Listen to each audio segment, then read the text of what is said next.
Pila ka buk yung anak? Usara. Pila ka tuig na? 3 na. 3. Babae? Ginakulata kanya. Unsa may sagad ninyo nga ginaawayan? Bukog baluan na niya, kalitag pangulata. Kausa ka last nga gikulata, hubag kay mong naong. Daghan na niya, binan po kayo kubukol niya itong una diri ho. Oo, dada si Intay, dada ka ng gamit nimo, ayaw pagbilin og mga gamit. Kung magdugay na, bahala naman kayo kung magdugay pa ko diya nila, tabangan naman ko nila diya. Exciting dito!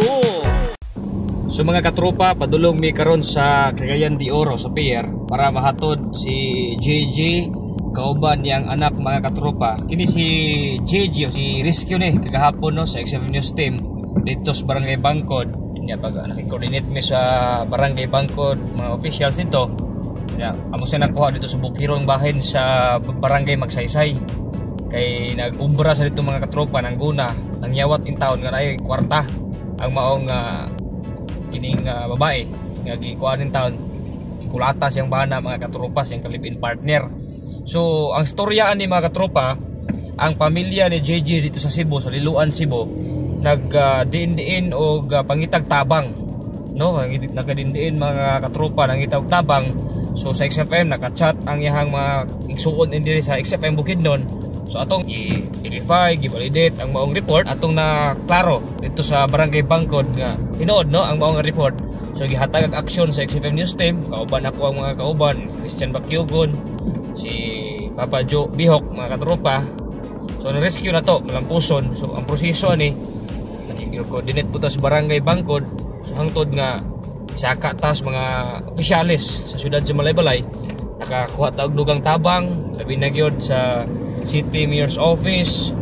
Salamat kayo kang Jason Chad Ayala, ang atong aptik pod nga City Councilor, ning hatag pod og financial og ang CSWDO mga katropa ni abag pod nya naki-coordinate na pod sila sa Liloan CSWDO para adunay intervention nga pagabuhaton pagabot ni JJ dito sa Liloan mga katropa. So ang Barangay Bangkod mapod ang nag-shoulder mga katropa sa kining ticket o napod sila ipabaon nga pocket money para pod magamit ni JJ samtang sakay sila sa barko mga katropa. So sa XFM doon na po'y inisyatibong nihimo, kami pod ang naghatod karon padulong dito sa pier mga katropa para mahatod na mo, maplastar ang kining igsuon na to nga atong giluwas ikan mga katropa sa kamot, no? Sa kamot sa kalin partner nga puno sa pagpangulata mga katropa. So ang XFM Bukidnon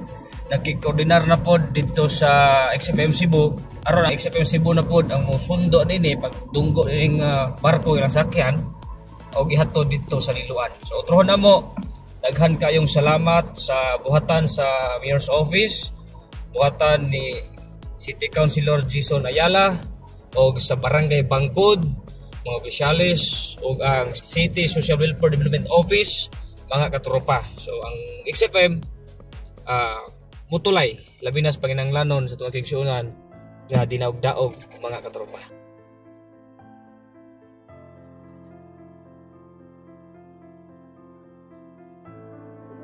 So nami dire sa Cagayan de Oro mga katropa sa port of Cagayan de Oro kaya among ihatod na rescue agahapon dito sa may Barangay Bangkod di Kulatas siyang bana. So paningkamot ni no sa XFM Bukidnon, Barangay Bangkod, City of Malaybalay mga katropa. So among ihatod karon kinaghulat pod ang pamilya sa Cebu ani mga katropa tagbuon ug mas XFM Cebu. Unya adunay gihatag ang City Councilor sa Malaybalay, Jason Ayala, na cash mga katropa para sa amo ang i-rescue no balon ni mga katropa. So gikan sa tong City Councilor sa Malaybalay Jason Chad Ayala, dugang ni ninyo nga magamit sa inyong pag-travel karon. Salamat sa akong paghatid niyo dito po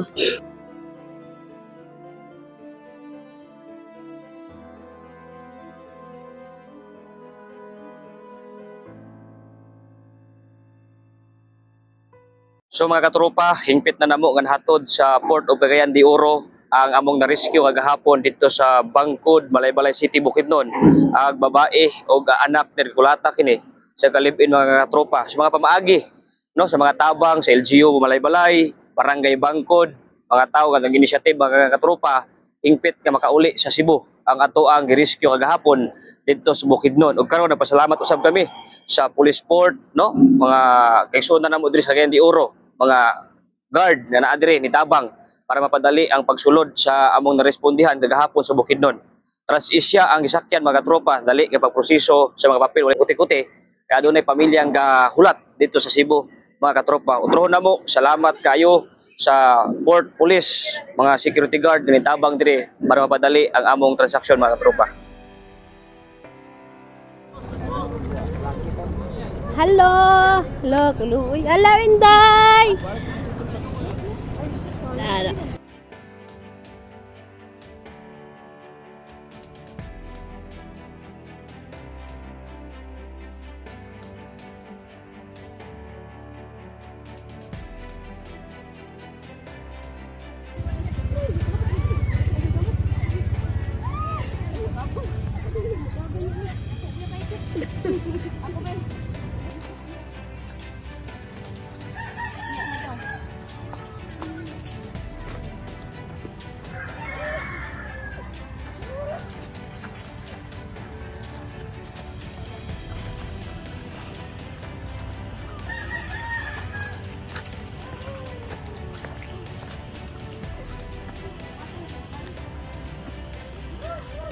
Imo kasulti nga nabula kasi yung balay diri sa Konsolasyon.